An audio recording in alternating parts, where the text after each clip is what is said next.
from the year 1994 in the Baltimore Sun. Good league secretaries don't spare the details. All right, people, it's time to bowl. Nancy Middleton has been starting the Tuesday morning foursome duckpin league at Fairlanes Westview that way for 7 years.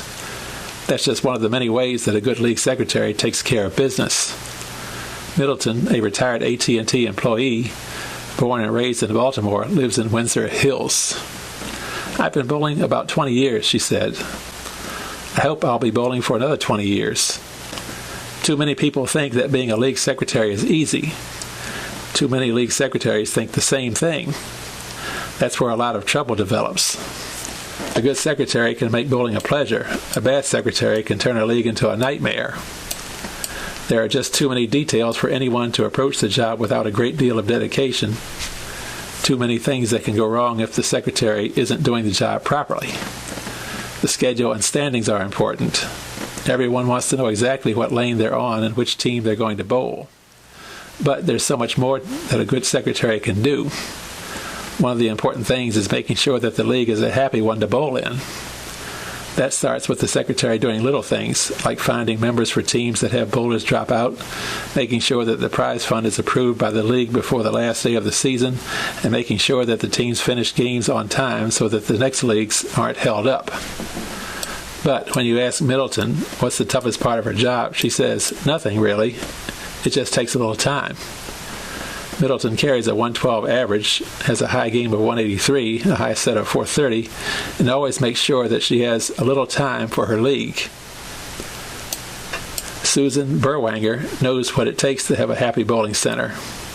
Berwanger, born and raised in Baltimore, lives in Towson, a few minutes from the Fairlanes Joppa Duckpin Center.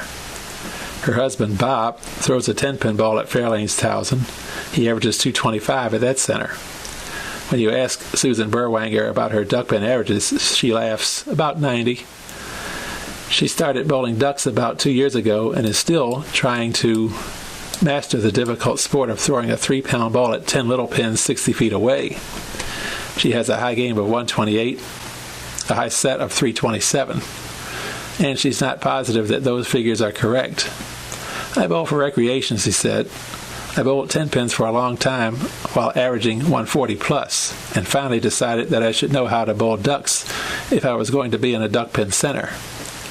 Her title is marketing host at Joppa, a position that she's held for 4 of the 5 years she's been a Fairlanes employee. I want folks to come in and enjoy themselves, Berwanger said, especially the ladies and the kids. She said there is a Monday Morning Moms League, the only league in which she competes, that offers babysitting, pastries, and coffee to entice women to bowl. It's a fun league. The scores and the standings just aren't that important. It's a morning out of the house, she said. Berwanger also noted that the youth leagues didn't stop with the end of the winter season. We have about 55 youngsters bowling on Tuesday morning this summer, she said. They bowl at 10 o'clock and there's room for more.